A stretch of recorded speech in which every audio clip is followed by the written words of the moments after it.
On l'écoute. Parce que les gardiens de la Révolution, il y a 20 ans, ont anticipé cette guerre.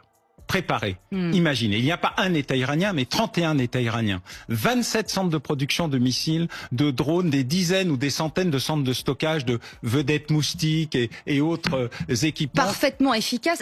Efficace. Ça a pu surprendre aussi les états-majors américains. Ils le savaient, mais ils l'ont sous-estimé. Il y a 3 scénarios sur la table. Le premier, le plus probable, ce serait des frappes puissantes et rapides contre l'Iran, qui viseraient notamment les infrastructures énergétiques.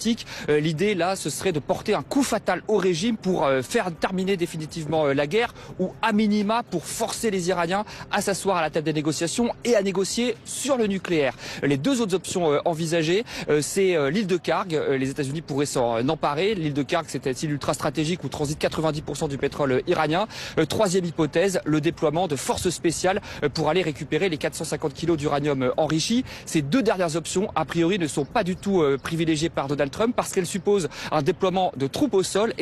Nous le disons ici depuis le début. Aujourd'hui, les mêmes spécialistes qui jubilaient le 28 février en annonçant la chute imminente de l'Iran réalisent 60 jours plus tard que la guerre asymétrique imposée par Téhéran a complètement changé le cours du conflit.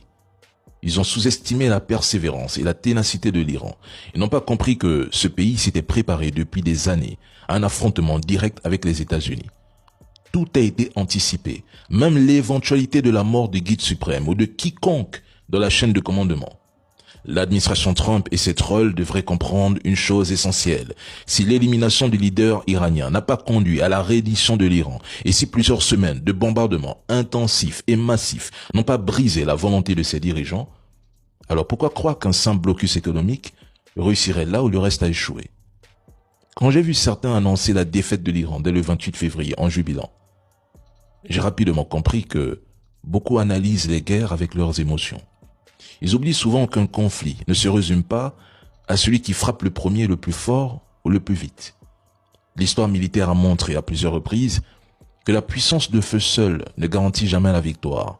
Aujourd'hui, Trump se retrouve dans l'incapacité de faire plier l'Iran. Et c'est ça le sujet. Même le déploiement au sol, tenté à Ispahan pour récupérer l'uranium, s'est soldé par un échec. D'ailleurs, parlons-en.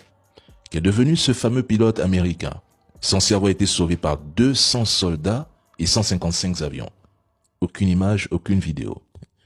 Désormais, Washington mise sur un blocus et la pression économique parce qu'une victoire militaire rapide semble hors de portée.